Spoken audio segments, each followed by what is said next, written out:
Alrighty, today's a special episode of Speaking Out. It's our 5th episode. Everything's going good. I'm Brian. This is Kim as always. And today's show is about abuse. Sexual, emotional, physical. And the reason why, actually we had a different topic to talk about for the 5th episode, but we changed it because, one for me, my little cousin was raped back in January, February, and just wanted to go ahead and talk about that. And kind of what, the reason why I want to talk about it is that she waited until, she started showing up pregnant, and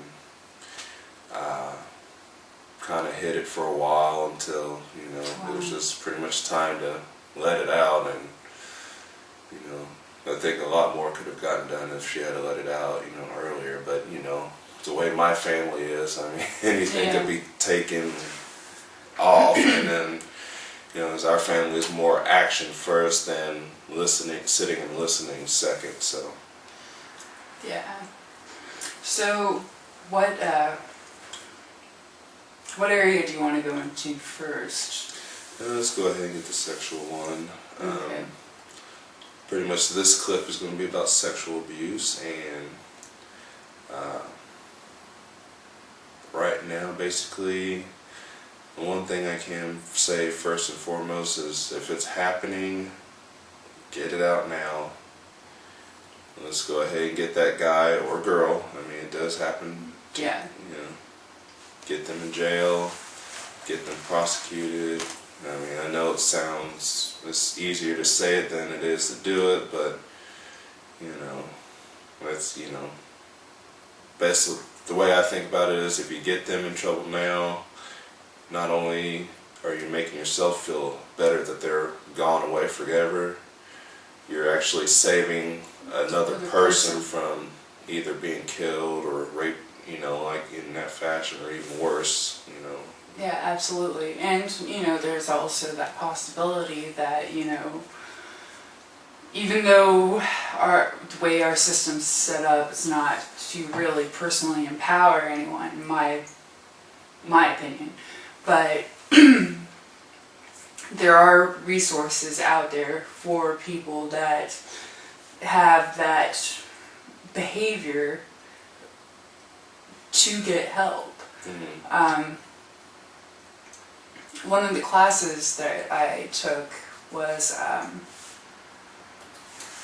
stated the counselor that taught that class actually said that 9 out of 10 people that go into classes, support groups, or rehabilitation that have been sexual abusers, child molesters, and all the above, have gotten help and have reformed.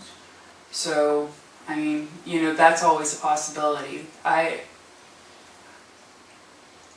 personally believe in there's always an opportunity to, what's the word? We all make mistakes. But as far as the victim is concerned, I feel like, tell somebody. If you're underage, tell a grown-up. Tell someone you trust, and go to the police. I'm a little bit more, let's see, I guess the way my mind works is I'm a little bit more, let's give them every bit of information we got. So, I mean, even if it just happened, I'd rather you walk all messed up to the hospital, like, okay, there's evidence all over me, take it, Yeah. Well, absolutely, I agree with you there. Yeah, even if it happened maybe an hour or so ago, don't hide the clothes and burn it and throw it away, That's evidence, Yeah. and, like you were saying, that's one more person that that's put away, and that can't harm any other people. Yeah, I mean, just like that one girl, I forgot her name, but it was the one that 911 had messed up, where some guy just came to the house, took the girl, left the baby in the house, and dragged her in the car, sped down the road, and this lady was on the phone with the 911 operator saying that this girl was kicking and screaming in the back of the car, and she's following them. You want me to follow you? You want me to follow? And the lady said, no, we're having an officer come out, and an officer never did. And then Oh no. later on they found her dead. Yeah. But they were able to catch the guy because she left her hair, she bit her nails and left it in the car. She was, they said, okay, well, she obviously pulled something because she pulled a lot of her hair and left it in there and bit her nails. She left everything in there to make sure that guy got caught, and he did. Yeah. So, I mean, I'm not saying, let yourself get all messed up or anything, but... Yeah, but you should take action immediately if you do encounter a situation of that nature. I mean, I know it's hard because you're in that action and you can't really think about it, but if you get a free moment, or even if you just, for some odd reason, just say, screw it, and I'll just lay there, go ahead and just try to view the situation, see the guy's face, girl's face, or whatever, hear a name, catch a name, remember the house or remember the place, tell them that way, and they can go all CSI on that area and get them. Because they got the tools, technology. Don't want to sound like the $1 Million Man, but Yeah. They got everything to catch them now. And Well, what do you think about as far as resources for people that have been in those types of situations?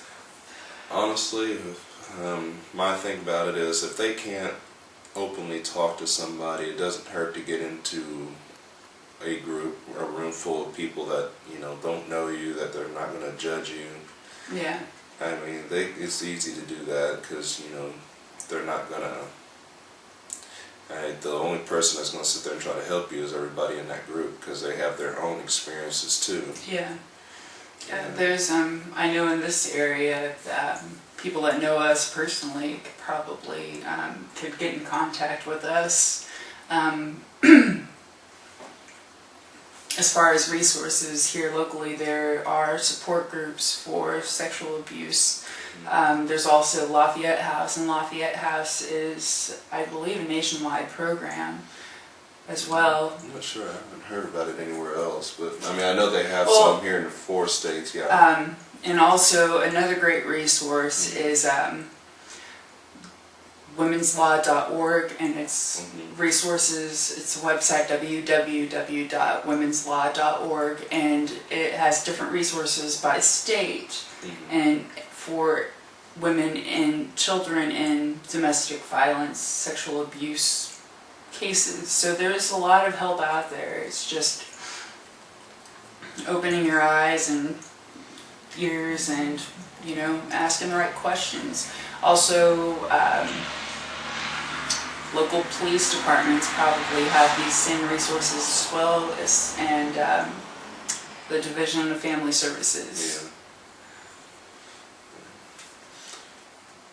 So that's goes a word to suggest anything. Yeah. I mean, And if we don't want it killing you for the rest of your life. 30 years later, you're telling the kid that you reason why you're not affectionate towards it because it was a rape baby, and we don't need that. I mean, we're not saying that you need to give it away or abort it or anything. I mean, because it's not the child's fault. It's not